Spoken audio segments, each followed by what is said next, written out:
Madame la maire, chers collègues, nous entamons cette rentrée avec un profond sentiment d'inquiétude et, disons-le clairement, une grande frustration. Depuis le début du mandat, je vous alerte, Madame la maire, sur la dégradation alarmante de la sécurité dans notre ville. Chaque semaine, des faits divers viennent faire de nouvelles victimes et noircir l'image de Rennes autrefois paisible et accueillante. Désormais, la réalité est tout autre. Augmentation des meurtres, augmentation d'attaques au couteau et tirs d'armes à feu quasi quotidiens dans nos quartiers. Rennes sombre dans une spirale infernale de violence que vous semblez, Madame la maire, refuser de voir comme elle l'est. Permettez-moi juste très rapidement de rappeler quelques faits depuis juste les 3 derniers mois. En juin, des tirs en plein jour à Maurepas. Le 29 juillet, une femme s'est endormie sur un banc juste à côté. Elle est violée peu avant 23 h. Le 1er août, un homme est poignardé à Bourgard. Entre le 6 et le 11 août, des tirs de feu à Clenay et à Maurepas. Le 17 août, un jeune SDF est violemment agressé et dépouillé au parc Saint-Cyr. Toujours au parc Saint-Cyr. Le 27 août, un homme est poignardé. Dans la nuit du 27 au 28, des coups de feu sont échangés à Maurepas. Le 28, un homme est poignardé, esplanade du général de Gaulle. Je dis poignardé, j'aurais pu dire éviscéré, puisque c'est exactement ce qui s'est passé. Le jeudi 29 août, un cambrioleur fonce sur des policiers. L'un d'eux a eu la vie sauve grâce à un réflexe inouï de survie, ayant plus de chance que l'adjudant Comines, tué dans le même temps à Mougins. Le 30 août, un homme est arrêté à Maurepas en possession d'un pistolet chargé.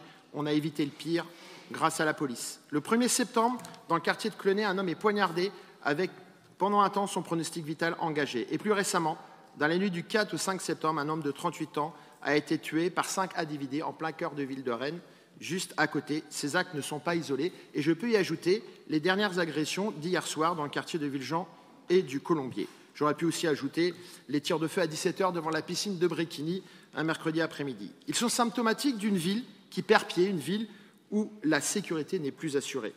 Nous avons proposé des solutions concrètes et qui sont appliquées dans d'autres villes.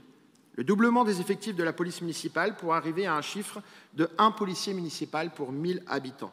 La création d'une brigade de nuit, une présence garantie de la police municipale dans tous les quartiers et à toute heure, une meilleure coopération donc avec la police nationale, le déploiement massif de la vidéoprotection avec des agents derrière les écrans H24, l'armement de la police municipale comme équipement afin de pouvoir assurer les missions précitées, et enfin, une meilleure considération de la police municipale rennaise en cessant les déclarations, notamment ici au conseil municipal ou au conseil métropolitain, qui rabaissent leur mission. Car s'il est vrai que les policiers municipaux n'ont pas les mêmes prérogatives que les nationaux pour mener des opérations d'intervention lourdes et spécialisées, ils peuvent interpeller dans les situations de flagrant délit ou pour assurer la sécurité immédiate. Ils participent aussi par leur action du quotidien à la lutte contre le narcotrafic à Rennes.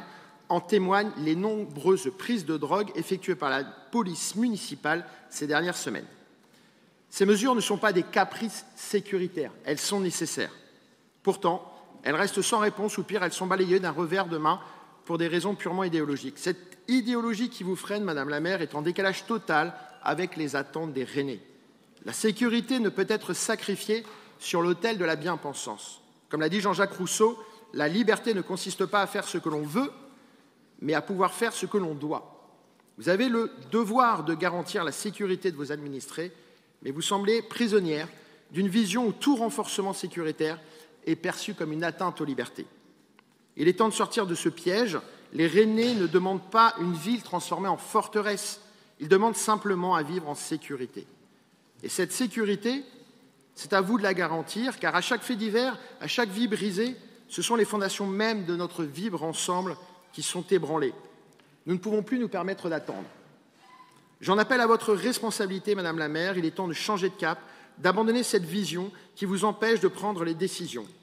Ceux qui sont prêts à sacrifier une liberté essentielle pour acheter une sécurité temporaire ne méritent ni la liberté ni la sécurité, disait Benjamin Franklin. Mais ce que nous proposons ici, ce n'est pas un sacrifice de nos libertés, comme le soufflent certains de vos soutiens. C'est un ajustement nécessaire pour garantir notre liberté de vivre en paix dans notre ville.